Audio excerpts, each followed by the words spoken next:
Hello friends, welcome back to my channel. आज के बानाबो सबार आबदारे सबार पछंदेर चिकेन कषा। बाड़ीते जे कोनो अनुष्ठानই হোক না কেন, पार्टी হোক কিংবা गेट टुगेदार হোক, रात्रे डिनारे पोलाओ फ्राइड राइस सादा भातेर संगे এই चिकेन कषा रेसिपिटा किन्तु दारुण लागे। আজকে যেহেতু চিকেন কষা বানাবো সেজন্য আমি চিকেনের পিসগুলো একটু বড় বড় রেখেছি। খুব ছোট পিস করলে চিকেন কষার সময় অনেকটাই চিকেন গলে যায়, তখন পরিবেশন করতে অসুবিধা হয়। আর এখানে আমি সব মশলাগুলোও রেডি করে নিয়েছি যেগুলো আমার লাগবে। এবার চিকেনটা ম্যারিনেট করতে হবে, তার জন্য আমি প্রথমে দিচ্ছি রসুন। যেহেতু চিকেনটা একটু বেশি আছে সেজন্য সব মশলাই একটু বেশি পরিমাণেই লাগবে। এটা আছে আদা কাঁচা লঙ্কা বাটা, আমি আগেই ওটা বেটে নিয়েছিলাম। আর এখানে আছে টক দই, আর দিচ্ছি আমি ধনে গুঁড়ো। আমি সাধারণত চিকেন কষাতে জিরে গুঁড়ো দিই না, জিরের টেস্টটা চিকেনে ভালো লাগে না, ধনে গুঁড়োটাই ভালো লাগে। এবার মশলাটা আমি ব্লেন্ড করে নিয়েছি, এবার চিকেনটা ম্যারিনেট করব। প্রথমে মশলার মধ্যে আদার সব ইনগ্রিডিয়েন্টসগুলো দিয়ে ভালো করে একটু মিশিয়ে নিতে হবে। তো আমি এখানে মশলার পেস্টটা দিয়ে দিলাম। এবার এর মধ্যে দিব লবণ, হলুদ, কাশ্মীরি লঙ্কার গুঁড়ো। চিকেনের যে কোনো রেসিপিতে খুব ভালো করে ম্যারিনেট করতে হয়, অন্তত 2-3 ঘন্টা যদি খুব ভালো করে ম্যারিনেট করা যায় তাহলে চিকেনের টেস্টটা অনেকটাই ভালো হয়। এবার দিচ্ছি আমি সানরাইজ মিট মশলা। নর্মাল চিকেন মশলার থেকে মিট মশলার ফ্লেভারটা বেশি ভালো লাগে। এবার দিচ্ছি আমি পেঁয়াজ কুচি, আর দিয়েছি আমি একটু গরম মশলা। গরম মশলাটা এখন অল্প দিয়েছি, আবার পরে দিতে হবে। আর দিয়েছি আমি সর্ষের তেল। এবার ভালো করে মশলাটা মাখিয়ে নিতে হবে। প্রথমে একটু মিক্স করে নিতে হবে ভালো করে, তারপর এর মধ্যে চিকেনটা দিয়ে ভালো করে চিকেনের সঙ্গে মশলাটা কোট করে নিতে হবে। মশলাটা মাংসের সঙ্গে খুব ভালো করে মাখিয়ে নিতে হবে। বিশেষ করে এই লেগ পিসগুলো খুব ভালো হয় যদি লেগ পিসগুলো একটু চাকু দিয়ে কেটে নেওয়া যায়, তাহলে মশলাটা মাখাতেও সুবিধে হয় আর চিকেনটাও বেশ নরম হয়, জুসি হয়, খেতে ভালো লাগে।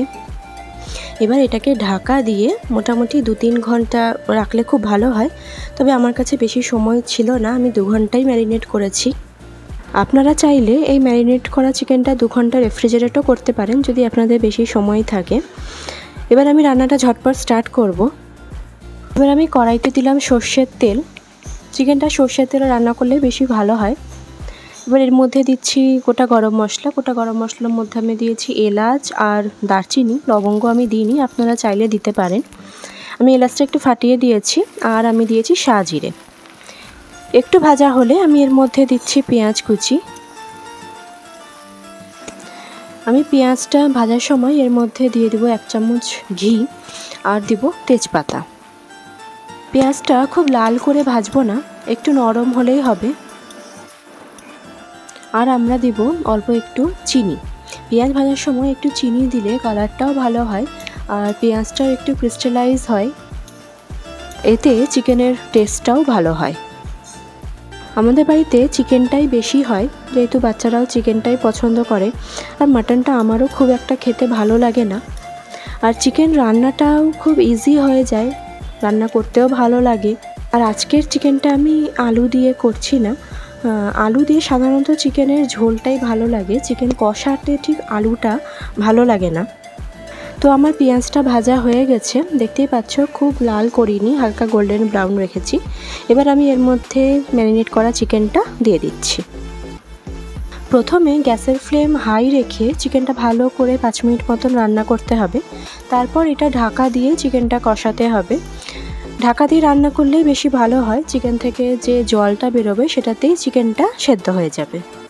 আর যেহেতু এটা আমি চিকেন কষা করছি সেজন্য লাস্টে আর আমি জল দিয়ে চিকেনটা সেদ্ধ করব না, প্রথমেই এরকমভাবে কষানোর সময় ঢাকা দিয়ে আস্তে আস্তে রান্না করা গেলেই চিকেনটা কিন্তু সেদ্ধ হয়ে যাবে। আর এমনিতেও চিকেনটা ম্যারিনেট করা থাকলে রান্না করতে বেশি সময় লাগে না, এমনি নরম হয়ে যায়।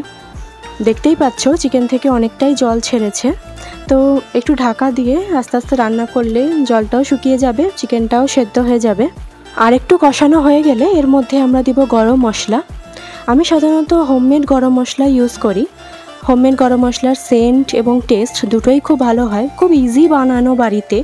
কেনা গরম মশলার থেকে বাড়ির গরম মশলার অবশ্যই সেন্ট টেস্ট দুটোই খুব ভালো হয়। তো আমি এর আগে তোমাদের সাথে পোলাও বিরিয়ানির মশলা রেসিপি একটা শেয়ার করেছিলাম। তো গরম মশলাও বানানো খুবই ইজি। গোটা জিরে, ধনে, মৌরি, সাজিরে আর গোটা গরম মশলার মধ্যে আমাদের লাগছে বড় এলাচ, ছোট এলাচ, লবঙ্গ, দারচিনি, গোলমরিচ, তেজপাতা আর জায়ফল, জয়িত্রী। এবার সবকটা উপকরণ ভালো করে একটু ড্রাই রোস্ট করে নিতে হবে, তারপর গ্রাইন্ড করে নিলেই রেডি আমাদের হোমমেড গরম মশলা। এই হোমমেড গরম মশলা দিয়ে মাংস, ঘুগনি, যে কোনো তরকারি কিন্তু টেস্টটাই পাল্টে যায়, টেস্টটা দারুণ হয়। আর আজকের চিকেন কষাতে আমি দিয়েছি কাসুরি মেথি। কাসুরি মেথি কিন্তু সাধারণ চিকেনকেও অসাধারণ বানিয়ে তোলে। এটা যেমনই রান্না হোক না কেন, লাস্টে একটু কাসুরি মেথি দিলে কিন্তু একদমই টেস্টটা পাল্টে যায়। আর চিকেনটা ভালোভাবে কষানোও হয়ে গেছে। এবার আমি এর মধ্যে দিয়েছি অল্প করে গরম জল।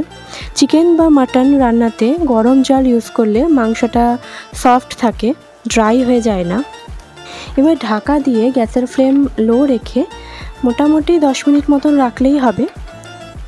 তারপর গ্যাসের ফ্লেম বন্ধ করে এটা 1 ঘন্টা মতন দমে রাখতে হবে। তো আমাদের চিকেন কষা রেডি। এবার এটা সার্ভ করার পালা। এই দেখুন, দেখতেও কত সুন্দর লাগছে আর সেন্টও খুব ভালো বেরিয়েছে। বাড়িতে যে কোনো অনুষ্ঠানই হোক না কেন, অতিথি আপ্যায়নে এইরকমভাবে চিকেন কষা রান্না করলে সবাই আঙুল চেটে চেটে খাবে। তাই একবার হলেও সবাই অবশ্য করে এইভাবে চিকেন কষার রেসিপি ট্রাই করো। আশা করি সবাইকে ভালো লাগবে। তাহলে আজকের ভিডিও এখানেই শেষ করছি। আর যারা এখনও সাবস্ক্রাইব করোনি তারা ঝটপট সাবস্ক্রাইব করে দাও। আর নতুন নতুন আপডেটস পাওয়ার জন্য অবশ্য করেই বেল আইকনটা প্রেস করে দাও। সবাই ভালো থেকো, দেখা হবে নেক্সট ভিডিওতে।